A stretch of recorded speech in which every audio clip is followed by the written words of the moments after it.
第三天，伊斯瑪儀派。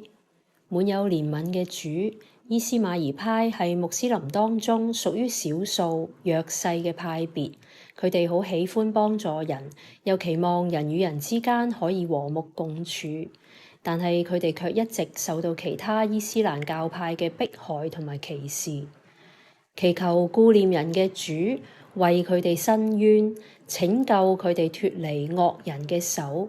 又願基督徒睇到佢哋嘅困苦，成為佢哋嘅好鄰舍，伸手幫助佢哋。伊斯瑪儀派嘅穆斯林又好喜歡探索知識，